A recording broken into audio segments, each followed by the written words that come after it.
Okay, folks, I'm gonna try this again and see what happens because my sound is still kind of buggy, and I'm hoping this time around it works. And if not, I'm gonna switch to my iPhone and just do it that way. But boo, stupid sound. I just want to do a vlog. Is that really so hard? Damn you, Mountain Lion for Mac. Why aren't you working the way I want you to work?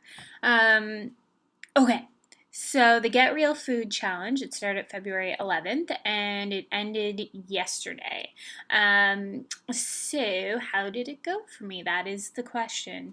I want to be honest and say that I probably didn't do it 100%. I was pretty close, but I didn't do 100%. I could have went a Whole30 route, but I'm not quite ready here to want to do a Whole30. I don't want to feel restricted.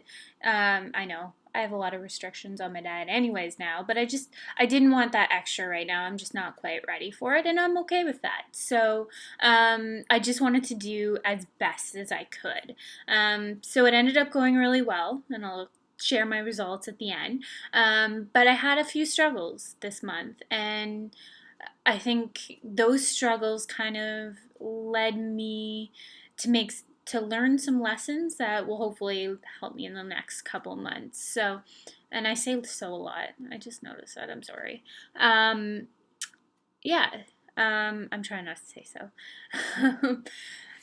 So, one of the lessons I learned was that throughout January, part of my kind of approach into a more paleo diet was to still make paleo treats. So I made a lot of paleo muffins and I made some paleo brownies, and that would often be my snack for the day because just the way I work, I can't just exist on 3 meals a day. I usually have to have one snack. And when I went to do kind of my 1 month check in with Summer, my weight had only gone down a pound and my measurements hadn't really changed. So that was kind of a kick in the pants and an eye opener for me that something needed to change, and I needed to take the Get Real Food Challenge a little more seriously. So starting at that point, I was like, okay, no more maple syrup, no more honey. Got to be careful with all these paleo treats.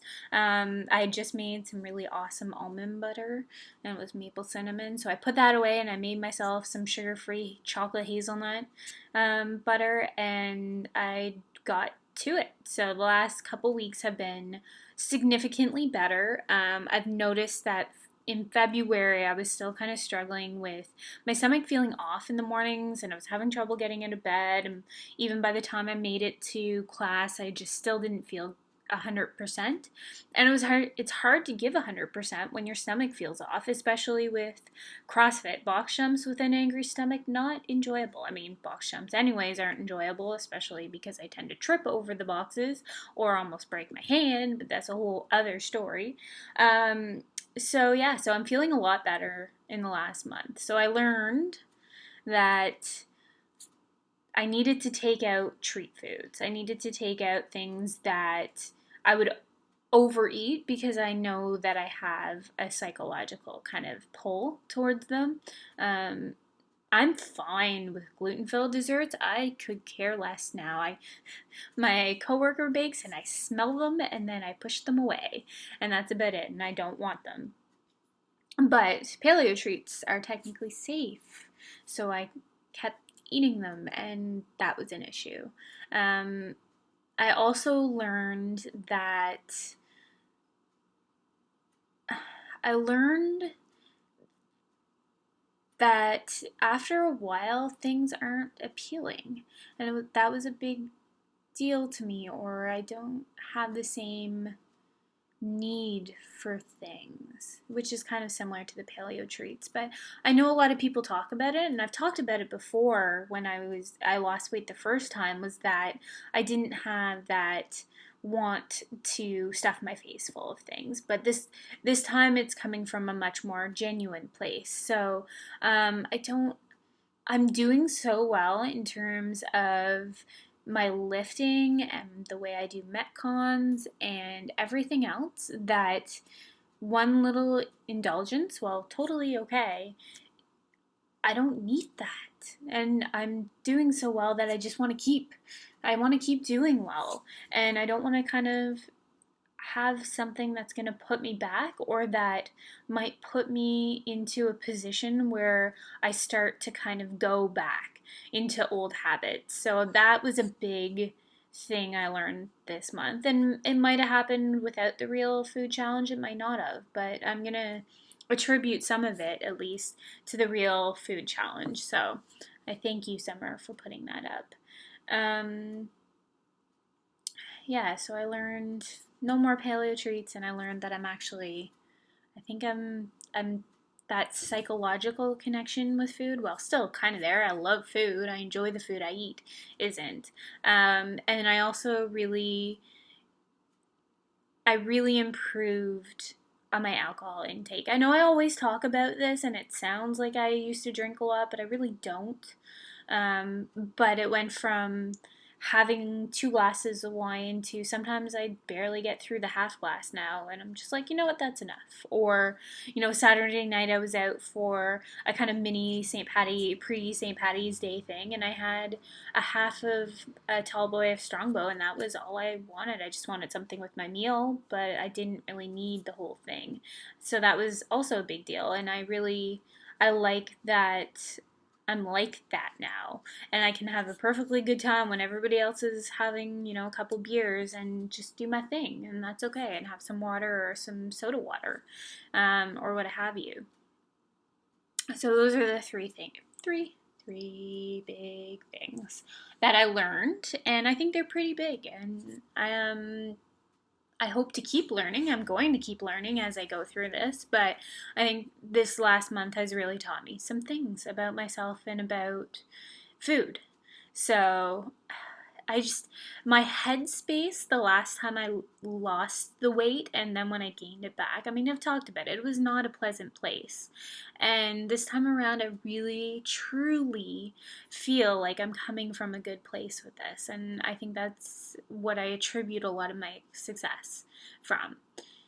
So let's get to the results, right? That's what you guys all want to know. So the actual workout that I couldn't remember what to tell you last time was 5 push-ups, 5 dumbbell thrusters at 40% of your 1 rep max push press, and then 10 kettlebell swings to chin. So the last time I did it with 15 pounds in each hand for thrusters, a 12 kilogram kettlebell, and push-ups on my knees. So you're supposed to do it the same way, even though I felt like I probably could have added more weight, but I wanted to see how good I did to last time. So the last time I got through 9.5 rounds, so 9 plus 5 thrusters, I think. So I went into this one and I was like, oh, I'm gonna do this. I'm gonna aim for about 11 rounds and see what happens, because I got this. I gotta get at least 10.5, but I know I can do 11. So I started off fairly hard, and then I kind of went down a little bit in the middle, and I looked at the clock. I'm like, no, I'm at 9.5 or 10, something like that now. At about like 8 minutes left, I'm like, I got this. So I got through around 11 and I started on 12, and the thrusters were slowing me up. I'm trying to get my form better and getting my bum down, and they were slowing me up a bit, and I got through my 5 and I looked at the clock and I had 15 seconds left to do 10 kettlebell swings, and I'm like, I'm getting through this round. I'm making it through 12 rounds, and in 15 seconds I did those 10 kettlebell swings. So I really leapt up and improved, and I'm really super pumped and proud of myself. I've had a couple Metcons in the last week that made me super, super proud, and that was one of them. And then there's the other side of things. So Summer, shh, you didn't hear this? Shh. I'm not focusing on the number as much, but I'm not going to lie, it's still nice to see it go down. So I jumped on the scale today, which I normally kind of weigh myself every couple weeks on a Tuesday. When I started, I was 162. When I did my weigh-in with Summer, I was 161. And when I weighed myself this morning, I'm 157. Yay! So I'm actually officially down 15 pounds since starting CrossFit, and then 5 pounds in the challenge, which I'm perfectly good with 5 pounds in 5 weeks. I'm really actually pretty happy with that. I'm not looking for something fast. I'm not looking for a quick fix. If it takes me a year to fully get where I want to get, then that's okay. And then I want to, I've talked about how much my mindset has changed over the last few months and how much more positive and better it is in terms of my body. But there's always a voice in the back of my head. That's just the way my head works. But there was always that kind of voice. I was like, okay, 10 pounds, this is good, this is good, this is a good start. And then 15 pounds, okay, 15 pounds, pretty good. But then I thought about it. I thought about it, and I'm technically 155, right? At this point, which is one of my quote unquote happy weights. I'm actually pretty good at 155. And I was 175, 176 when I started really trying again in the summer. So that means I'm down 20 pounds. I'm down 20 pounds. Like, that's crazy, and that's awesome. I gotta be proud of that. That took a lot of hard work, and it took a lot of life experience to get there. I didn't lose weight for almost 3 years, and now I've got 20 pounds down, and I think I'm gonna keep it off, and that's exciting too. And I love the way my body's changing. I love the way how strong I look now, and all I want to do is keep that up.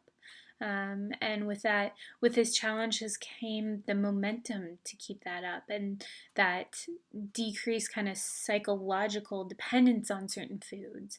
And really, I don't want things because I don't want it to slow down my progress. So I don't have the same, as I said, like that same pull towards bad food, and the cravings aren't there anymore. So, so 20 pounds down, 2.5 more rounds for the nutrition challenge Metcon, and I can't wait to see what the next month brings, the next 3 months, and the next 6 months with CrossFit. So, big ups to Quantum CrossFit for putting this whole challenge together, and I can't wait to see who comes out on top, whether it be me or somebody else to congratulate. So I'm hoping the sound synced for this, and you know what, if it didn't, I may publish it anyways, as much of a piss off as it's going to be for you guys. But I will talk to you later. I'm going to try to vlog soon again. So have a good day, guys, and enjoy spring, and I'll talk to you later.